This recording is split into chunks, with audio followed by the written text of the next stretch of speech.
Welcome to Keeping It Simple Crafts. I hope everyone is doing good. Today I have for you a fun, easy, and inexpensive fall wreath. Most everything came from Dollar Tree or Walmart. If you like this video, please give it a thumbs up, leave me a comment, share, and if you have not subscribed to my YouTube channel, I would love to have you as a subscriber. For this wreath, you're going to need one bamboo wreath. It's a 12-inch wreath, and it came from Dollar Tree. You're also going to need some fall floral picks from Dollar Tree. You will need one gray flocking ball, one yellow flocking ball, the little pomegranate, one heather, one of the mini mums, one of the fall pick with the pumpkin, only used one of those, some white flowers, some purple flowers. I didn't use any of the sunflower picks, but I did use both of those little pumpkin picks from Walmart. This is so simple to make. I did not cut my picks any shorter. I left them the size they came. That way, if you want to reuse them later, you can. So I'm taking my flocking balls first, placing one at the top at an angle. Then I'm going to take the other one and I'm going to place it at the bottom. Notice how I have the stems crisscrossed and overlapping, and I'm decorating the left side of the wreath. So hold on to it in the center, and we're just going to keep adding pieces until we get it just like we want. Next, I'm taking another pick with some pretty white flowers, placing it on the top left, the one with the pretty purple flowers. Sorry, I don't know the name of those flowers. Placing it on the bottom, just crisscrossing the stems, holding it tightly in my hand. And you can kind of just play around with it. If you don't like the way it looks, then take it off and try something different. Next, I'm going in with some, I believe it's called heather, putting this one on the top. And you want something that's kind of wispy and has movement for the top of your wreath. And just kind of play with it until you get it just like you want. Then for the bottom, I'm adding some of the mini mums from Dollar Tree. And you can kind of either just push them into your wreath or just hold them in your hand like I'm doing. I have everything held with my hand, and I'll zip tie it all on when I get it just like I want.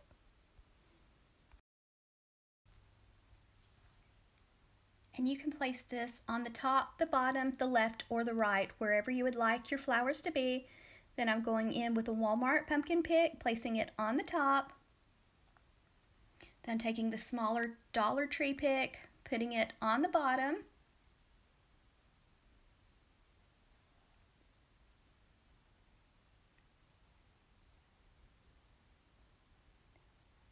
And then I thought about using the sunflower pick, but it was just a little too large. Then the pomegranates, or I think that's what they're called. I'd already taken the tag off, so I'm not real sure on what those are called, but they're from Dollar Tree.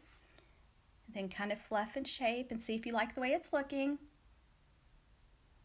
Then I wanted something else for the bottom, and so I added another one of the pumpkin picks from Walmart to the bottom. And then I'm going to tie a bow and put it in between those two picks. But I think I've got it about the size I want and shape, because this is just a 12-inch bamboo wreath from Dollar Tree. Very easy and inexpensive, and you can reuse the flowers later when you get tired of having your wreath up. Okay, so this is how it looks so far. So now I'm just taking a zip tie, placing it around the wreath and around the flowers, and going to get the zip tie nice and tight around my wreath.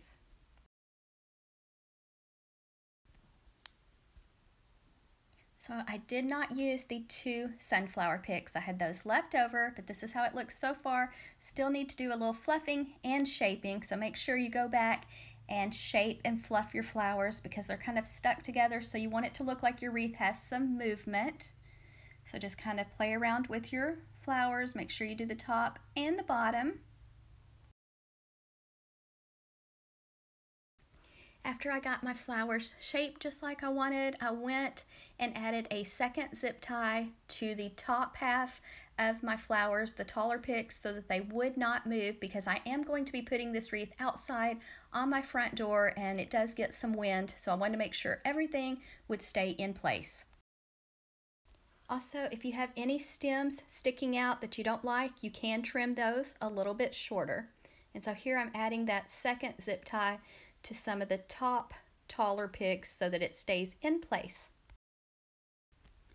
Lots of the time I do not make my flowers on the wreath like I did here where I held it in place. I do make a swag like on the table, put my taller picks down first and kind of build it, and then zip tie my swag and then wire it on to the wreath. So if you've seen me make grapevine wreaths, you've probably seen me do it the other way, but this way is super easy and you can really shape it and make it look how you want. So this is probably my favorite way. It's just a little bit harder to hold sometimes. Also, just remember you do not have to make this for fall. I am making mine for fall, but you can make this with any type of flowers, any color, for any season or holiday. So real easy to make this wreath for any season or holiday by just changing up your flowers and of course your bow. This is 2.5-inch width ribbon with wire. So we're going to let out about a 6-inch tail and we're going to make a loop. Pinch it tightly in your hand.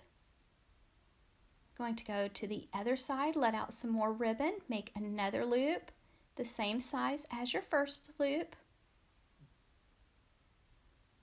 Check to make sure your loops are about the same size. Go back to your first side, make another loop, same size as your first loop.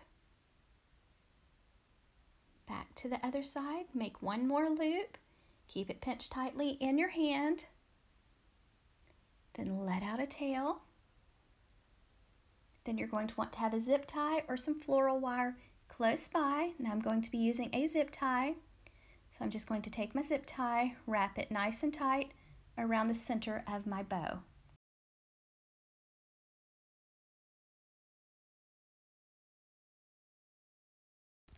Next, I'm dovetailing the ends, so fold your end in half with the edges to the left side. Go to the folded side, cut away from the fold, and that makes the pretty V on the ends. It just kind of dresses it up, or you can cut it at a slant or a knife cut, whichever way you prefer.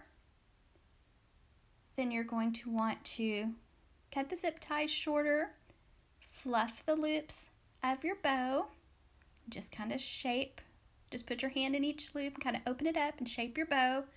This is a very simple double bow to make. Then to attach it to the wreath, I'm going to take a piece of 20 gauge floral wire. There's the way the bow looks.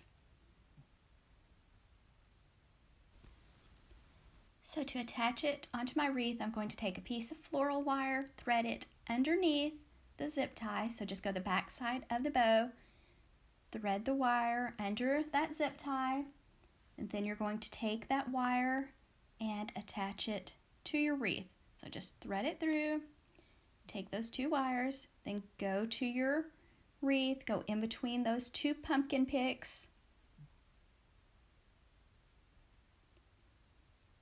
This is the easiest way to attach your bow. So I'm going in between the two pumpkin picks, then I'm wrapping my wires around the wreath. Now I'm going to the back and I'm going to twist my wires. Then I'm going to cut them off short and fold them down, and then you'll have to go back, fluff your loops again, make sure your tails are going the direction you want, and fluff and shape your flowers again. And then to attach, to be able to hang up this wreath, you're going to want to put your wire closer to your flowers at the top left, since the weight's on the left side. You'll have to let me know your thoughts on this wreath. Wasn't it easy to make? If you like this video, please give it a thumbs up. Don't forget to leave me a comment. Share this video with someone who likes to make wreaths. And don't forget, if you have not subscribed, I would love to have you as a subscriber. Thank you guys so much for watching, and I hope everyone has a wonderful evening.